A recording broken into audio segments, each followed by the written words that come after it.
Hi everyone, welcome to Brush and Beyond, where we see the world through an artist's eyes and learn to express our own worlds. Today we're going on a special trip to the new museum in New York City.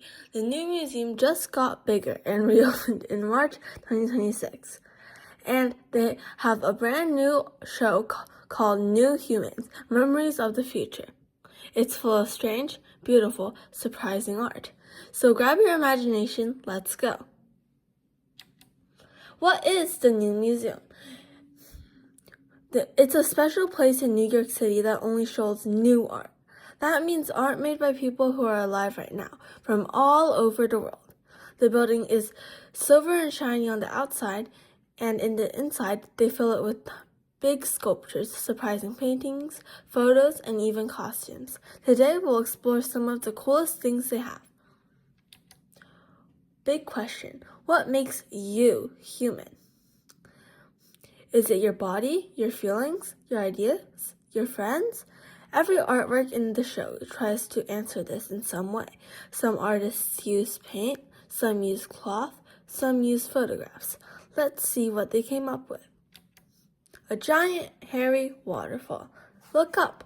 As soon as you walk in, you see this enormous brown thing hanging from the ceiling, all the way down to the floor. It's not real plants. The artist Wangechi Mutu made it out of fibers, grasses, and woven materials.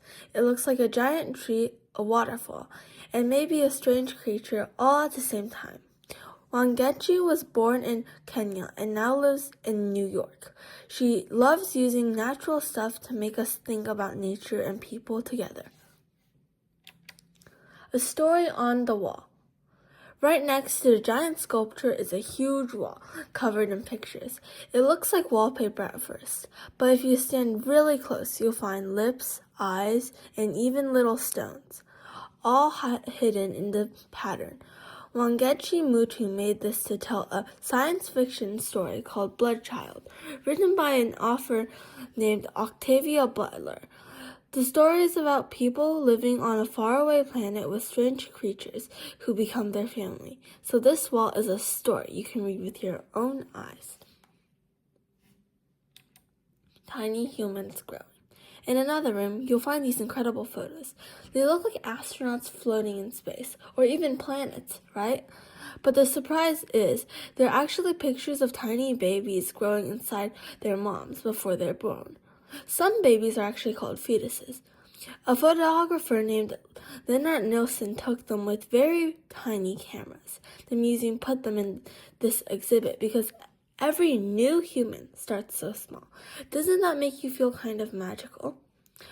By the way, fetuses are actually quite big babies. They're not these small ones, but it is quite magical. They look sort of like planets. The magical egg. Now look at this painting.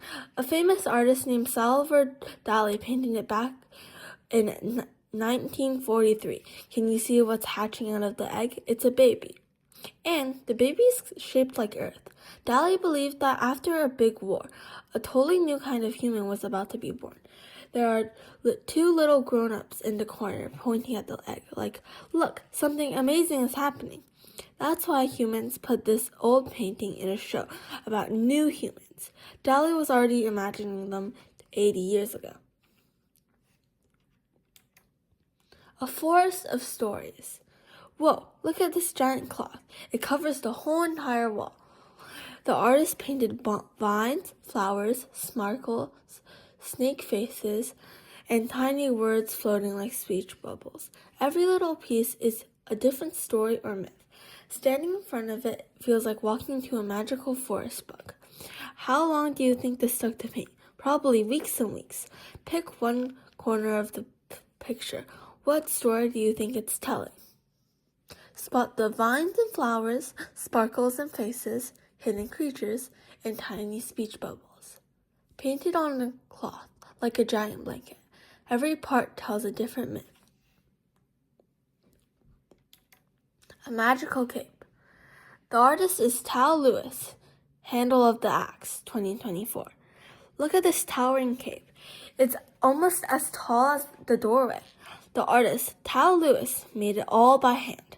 She sewed together leather, suede, beads, pearls, even tiny little stones. It feels like a costume for a powerful wizard or a forest guardian.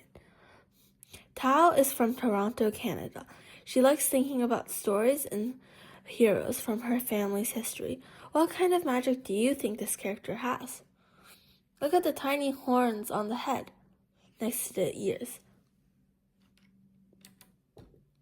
A mystery painting. Paul Tarot is a young artist from Paris. He likes to paint pictures that feel like dreams, a little spooky, a little funny, and full of mystery. In this one, a man is standing behind a table with a white cloth. There is a tiny picture of ballerines next to him. What do you think is going on? You're allowed to make up your own answer. That's what artists like Paul want. They leave room for your imagination. What do you think is happening? It's okay if it's a mystery. A painting from the forest. This painting looks like happy with bright colors, but read the yellow words. Voinyama, bring water. We are dying of heat and thirst. It's kind of like a prayer. The artist comes from the Amazon rainforest, where people, the rivers and trees all live together. He painted on tree bark cloth the traditional way, to remind us that the forest needs our help. Sometimes art is a way to ask the world to listen. It's painted on a tree bark cloth by an indigenous artist of the Amazon. Books from 100 years ago. Take a look at the glass case. It's full of old books and magazines from about 100 years ago. Read the covers. Fire, The New Negro, Opportunity. Long ago in New York City, Black writers and artists came together to share their stories and amazing art. People of that time called them the Harlem Renaissance. The museum keeps these old books safe so we can remember the brave people who made them. Hidden in the leaves. Are these people or are these trees? Walk around the corner and you'll see tall figures standing very, very still. They're sculptures wrapped in hundreds of leaves and ribbons of cloth. They look like spirits, all waiting to come alive. If you saw one walking through your park, would you say hi or run away? If you look in one of these photos, they're all wearing these masks that look kind of interesting. They have a smiley face and also a person with closed eyes. What do you think this means? Tiny worlds. Now it's your turn. Look at this painting. What do you think it looks like? In this quiet room, there's a long display case full of small treasures. Look at this funny green lady. She's tall, skinny, painted on a cloth, hanging from a string. Around her are tiny dolls and animals. Some of the artists are famous. Some weren't trained at all, but couldn't stop making art. The museum loves both kinds. Big art is exciting, but tiny art has its own magic and whimsibility. What do you think this lady is doing? What do you think this was made for?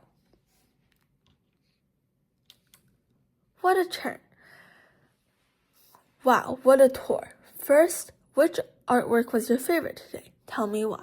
Second, imagine you got invited into the show. What would you make? A magical cape, a hairy tree, a painting full of secrets? Third, go make something. Grab paper, fabric, leaves, dirt, anything. Real artists use everything around them, so can you. See you next time. Thanks for coming up with us to the new museum. The next time you walk past the museum, remember, every artwork inside is someone's question or someone's dream, waiting for you to look at it. Bye for now, friend.